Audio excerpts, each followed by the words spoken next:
ये कौन है? श्रीमद् भागवत भगवान।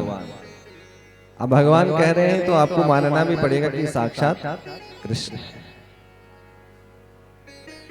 कथा में बैठो तो उनका बार बार दर्शन करो, भगवत दर्शन का फल प्राप्त होता रहता है। और जीवन का ध्येय और लक्ष्य भी यही है कि प्रभु दर्शन इन नेत्रों से हो जाए, चित्त उनके चरणों में लग जाए और कृपा उनकी हो जाए। तो उसके लिए मन बुद्धि सर्व प्रकारेण चित्त को भगवान के चरणों में लगाना होगा, तब जाकर के इनकी कृपा होगी।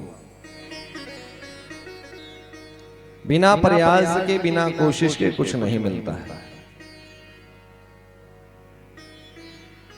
ऐसे भागवत भगवान के श्री चरणों में वंदन करते हुए मां भगवती, मां जगदम्बा,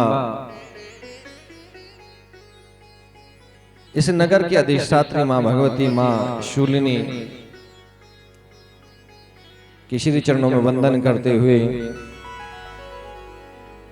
आवाहित प्रतिष्ठापित सभी देवों को वंदन करते हुए उपस्थित विद्वत समाज, ब्राह्मण समाज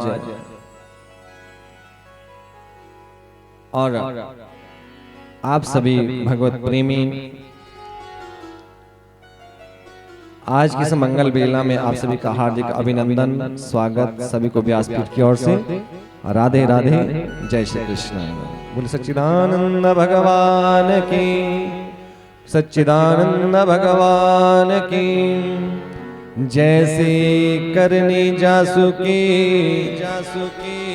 तैसी भुगते सोई, जैसे करनी जासुकी तैसी भुगते सोई। और बिना गुरु की भक्ति के जन्म जन्म दुख होए। बोले गुरु महाराज की। जिस जीव ने गुरु के शब्द पर अविश्वास किया,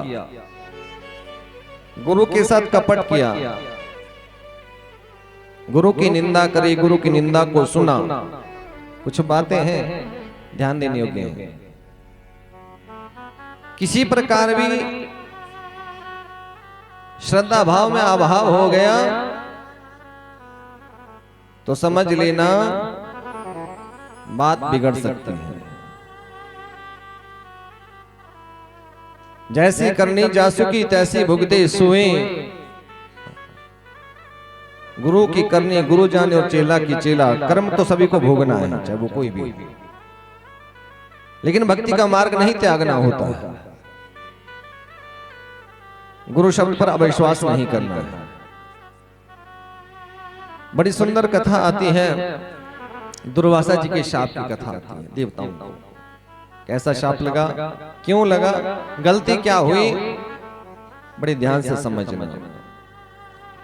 तीनों लोग श्रीहीन हो गए थे। कैसे? एक बार ऋषि दुर्वासा जी बैकुंठ लोक से आ रहे थे। रास्ते में उनकी भेंट स्वर्ग के राजा देवराज इंद्र से हो गई। इंद्र से हुई तो दुर्वासा जी के मन में एक भाव आ गया, ये देवताओं के राजा है, मुझे इनका सम्मान करना चाहिए। तो दुर्वासा के गले में जो पुष्पों की माला थी वो निकाली और किसको दे दी? देवराज इंद्र के गले में डाल दी। राजन, ये आपका सम्मान है, आशीर्वाद, प्रसन्न रहिए, वैभव बना रहिए। हाँ? आयु काम, ऐशो काम, पुत्र काम, सतैव आरोग्य, धन काम, सर्वे काम, सर्व काम कामने आपकी पूर्ण हो जाए, ऐसा आशीर्वाद आपका। लेकिन देवताओं के राजा और मन में एक क्षुब्ध भाव आ गया। क्या? कहां तो मेरे गले में इतने महंगे मुक्तामणि की मालाएं, कहां ये सामान्य सी पुष्पों की माला। और इससे मेरे गले में पहने हुए जो ये मुक्ता मणि है उसकी आभा कम हो रही है, इसलिए इस माला को मुझे निकाल देना चाहिए। तो इंद्र ने माला को निकाला, अपने सवारी हाथी के गले में डाला। अब हाथी तो हाथी है, उसने भी देखा, उसने सूंड से उस माला को तोड़ा और भूमि पर फेंक दिया। उस पर सब लोग चलने लग पड़े। कथा की विलक्षणता क्या है? आप देवालय में जाते हैं, कहीं मंदिर में जाते हैं, आप व्यासपीठ से आशीर्वाद लेते हैं, गुरुओं से आशीर्वाद लेते हैं, पूजा के बाद आशीर्वाद लेते हैं। यदि आशीर्वाद के पुष्प का एक कण भी भूमि पर गिर जाता है, जिसमें बहुत सारी शुभ कामनाएं, शुभ इच्छाएं हैं, शुभ आशीर्वाद है, और उस पर किसी के चरण पड़ जाते हैं, तो सोच लेना आपात स्थिति उत्पन्न हो सकती है। जीवन का सुख और वैभव समाप्त हो सकता है। अर्थात आशीर्वाद में प्राप्त हुआ कोई भी वस्तु हो, पत्र हो, पुष्प हो, फल हो, बड़ी श्रद्धा से ग्रहण करना चाहिए। पुष्प हो तो मस्तक से लगा करके 3 बार सूंघ करके, हृदय से लगा करके फिर उसको अपने पूजा स्थान में या कहीं उचित स्थान पर रख देना चाहिए।